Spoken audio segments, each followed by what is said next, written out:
பச்சை தேங்காய் துருவிட்டு செய்கிற பொடி ஃப்ரெண்ட்ஸ். இது துருவிட்டு நல்லா வறுத்துட்டு செய்ய போகிறோம்.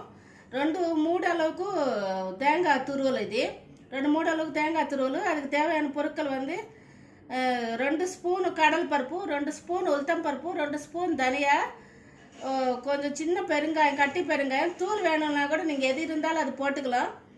ஒரு 10 காஞ்ச மிளகாய், 7 போது போதும், 7-8 போதும். நிறைய 10 தேவையில்லை. காரம் நிறைய வேணும்னா 10 போட்டுக்கலாம். ஒரு லெமன் சைஸுக்கு புளி ஃப்ரெண்ட்ஸ்.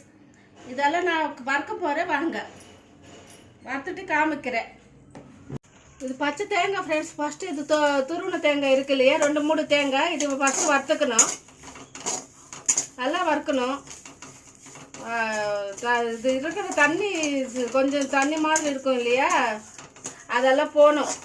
அந்த எண்ணெய் வர மாதிரி நல்லா வறுக்கணும். சிகப்பாக ஆகிற வரைக்கும் நல்லா வறுக்கணும். இது வறுத்ததுக்கப்புறம் தான் மீதி எல்லாம் போட்டு வறுக்கணும் ஃப்ரெண்ட்ஸ். கடல் பருப்பு ஃபஸ்ட்டு போடுறேன், அப்புறம் உளுத்தம் பருப்பு போடுறேன், தனியா அதெல்லாம் இங்கே வச்சுருக்கிறது அதெல்லாம் போட்டுகிட்டே இருக்கேன் ஃப்ரெண்ட்ஸ். நான் ஒன்று இந்த பெருங்காயம், கட்டி பெருங்காயம் 3 சேர்ந்து வறுத்துக்கலாம் ஃப்ரெண்ட்ஸ். 4 கட்டி பெருங்காயம் போட்டுட்டேன். இது வறுத்ததுக்கப்புறம் காஞ்சி மிளகாய் போடணும், இல்லைன்னா காஞ்சி மிளகாய் கொஞ்சம் கருத்துடும்.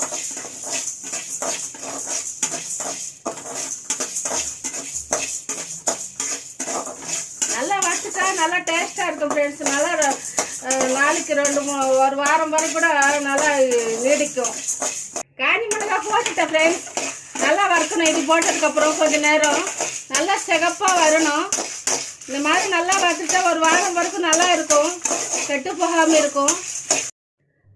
லெமன் சைஸ் புளி அளவு சொன்னிட்டு அது கூட நல்லா வறுக்கணும் ஃப்ரெண்ட்ஸ். வறுத்துட்டா நல்லா மசியும்.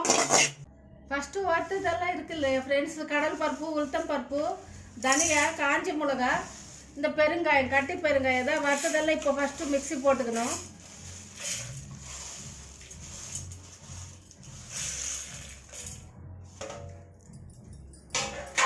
உப்பு கூட போட்டுட்டேன் அதிலொன்னு. ஃபஸ்ட்டு இதெல்லாம் போட்டுக்கணும் மிக்ஸி. அதுக்கப்புறமா தான் புளி அது போட்டு அரைக்கணும். இப்போ புளி போட்டு ஒரு வாட்டி அரைச்சிக்கணும் ஃப்ரெண்ட்ஸ். ஒரு வாட்டி மிக்ஸி புளி போட்டு ஒரு வாட்டி. கடைசியில் தேங்காய் துருவல் போடணும்.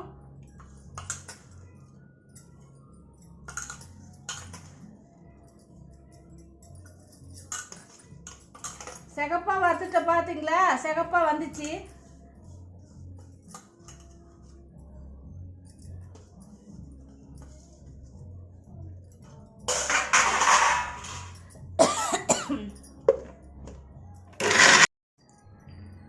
பச்சை கொப்பரி நல்லா வறுத்துட்டு செஞ்ச கொப்பரை பொடி ஃப்ரெண்ட்ஸ். இது சாப்பாடுக்கு நல்லா இருக்கும், எல்லாத்துக்கும் நல்லா இருக்கும். சப்பாத்திக்கு சூப்பராக இருக்கும் friends. Mom's Tips friends and channel, please subscribe me.